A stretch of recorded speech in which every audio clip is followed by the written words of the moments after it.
Join me at the range today with my Palmetto State Armory JAKL 300 Blackout upper. It is on my JAKL 556 registered SBR lower.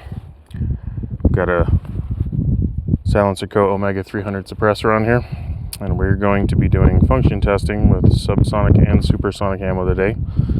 Both are hand loaded by me. First we're going to be testing is subsonic.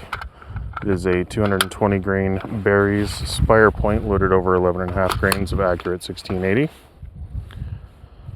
And I actually had to load it a little bit shorter for this gun. My Ballistic Advantage AR barrel can handle this loaded a little bit longer. This gun has 6 positions on the gas block. I currently have it on the most open setting. We're going to keep testing until it fails to lock back.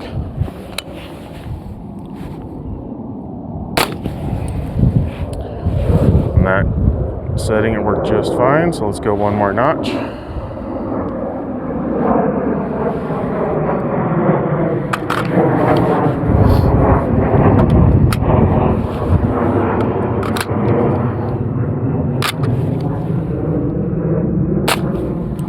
That setting also locked back just fine.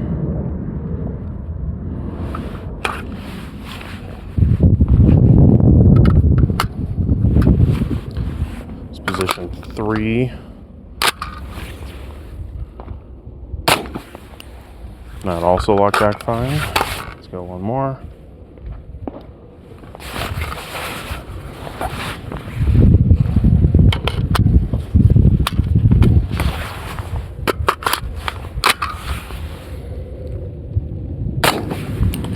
That position locked back.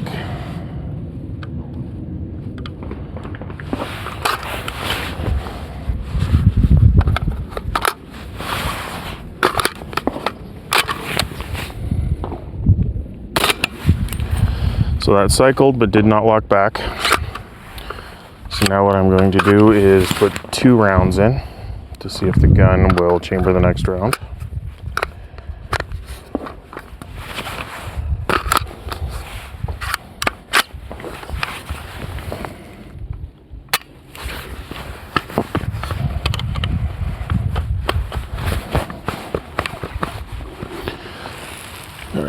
Slight malfunction here.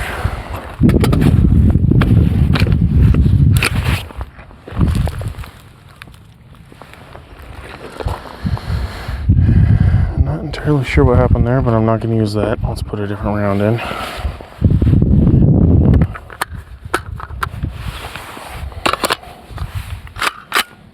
Okay, that one fully chambered. Let's see if this runs. It ran, and it was very quiet. It did eject just fine, but it did not lock back. So let's go to the smallest gas port setting. Since we already know it's not going to lock back, let's put 2 rounds in, just see if it'll function.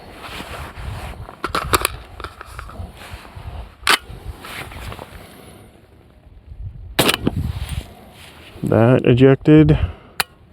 And it did not cycle far enough to pick up another round. Pretty weak ejection there. It was very quiet though. So now while we're on this setting, I have some hand-loaded 110 grain Barnes TAC TX. This is loaded with 110 grains, or H110, 20.2 grains. I'm sorry. This is on the smallest gas port, so this should run just fine.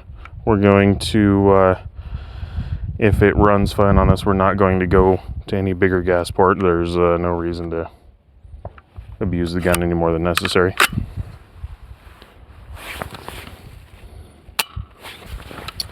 And we had a malfunction on that one as well, and then it's stuck in the chamber.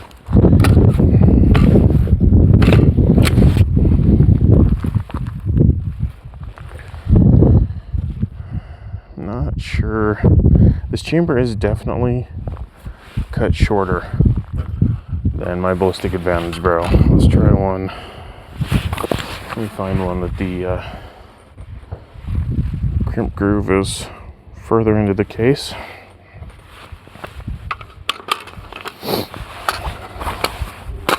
I've also got a chronograph set up here, so I can get some chronograph information for this.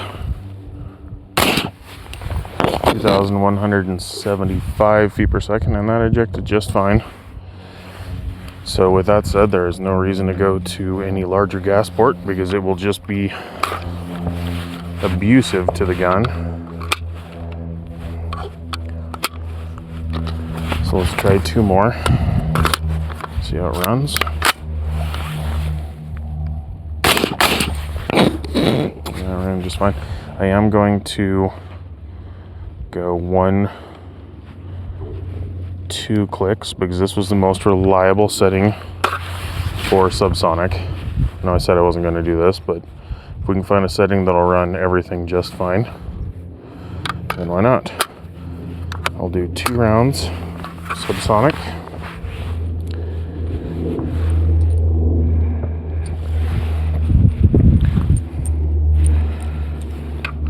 Two rounds of supers.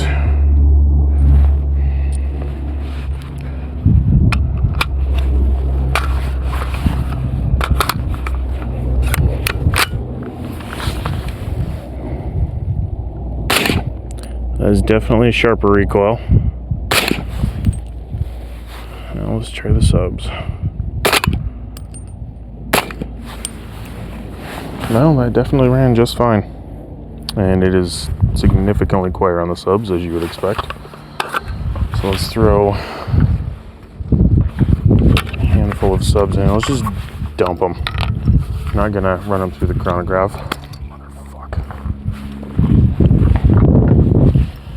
So much for that fucking screen.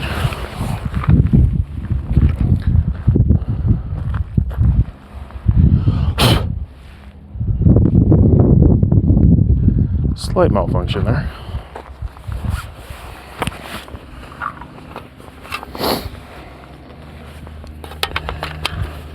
It is a little bit breezy today. It is a typical cool winter day in Montana. There's a little bit less snow than you'd usually have, but winters are usually windy in Montana. Alright. Step to the side here, so I'm going to shoot my chronograph and just kind of mag dump it. I apologize, we had a slight technical error there. The wind did blow it over again. And that first round stuck in the chamber. I am a little bit concerned about this having a short chamber. I've had a lot of rounds sticking. That is something I've never experienced with my Ballistic Advantage AR barrel. With these same bullets loaded significantly longer. I've loaded them out as far as 2.230 and they ran just fine in that gun.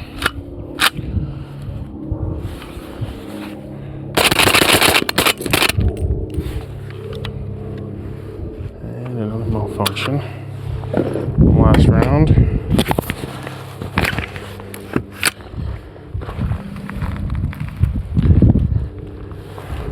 Put these 2 last subsonics that I have in here and see if we can get it to run. I want to see if it locks back after doing that.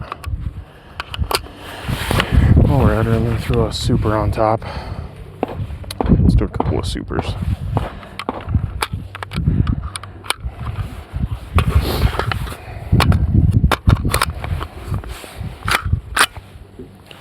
And that did not chamber either. These barrels. I'm a little worried. That round is basically seated to crimping groove, so I'm not entirely sure why that's not working. That one's seated, so let's give this a go. There's a super.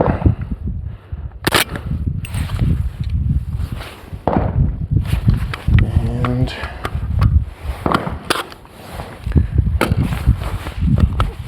another malfunction.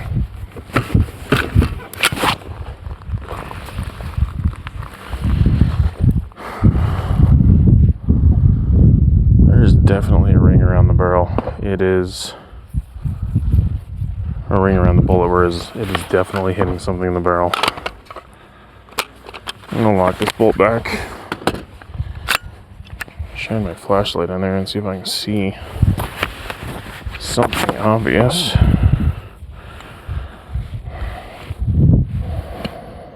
No, the chamber's clean. There's no debris in there.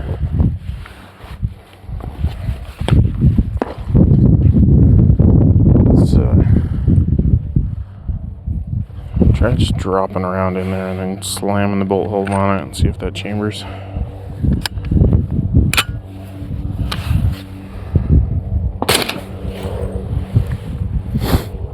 Fired.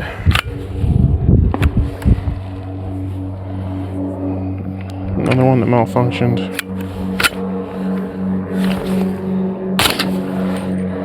That also fired. So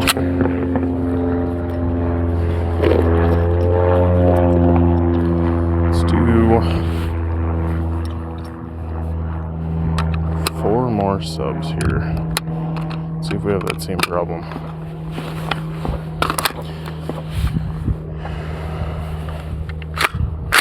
This gun doesn't like long loaded ammo. That could potentially be a plus. The shorter you load it, the less powder you need to make it run reliably and get velocity. That did run just fine, so I'm not sure what the problem is.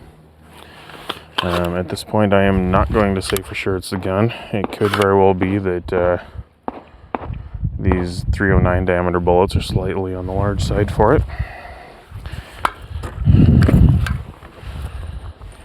Let's do 2 more of these supers. I have quite a few of these that I loaded up. I need to burn through them just to kind of function check. And that did not chamber. And it's stuck.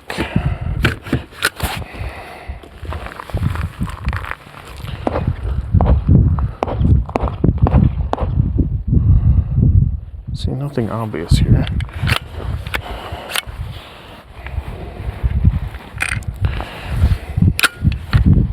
And that went just fine.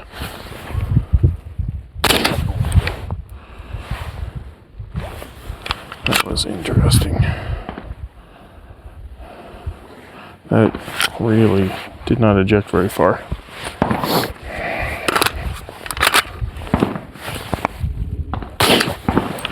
And then that threw it 10 feet like it had been. Some interesting malfunctions for sure, but it looks like we found a good gas setting.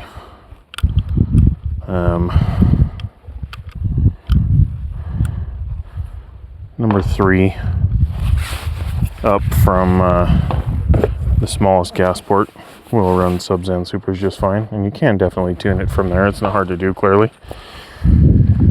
And it is quite quiet, suppressed, but as you can see, it does get your hand quite dirty from blowing gas out of the piston area.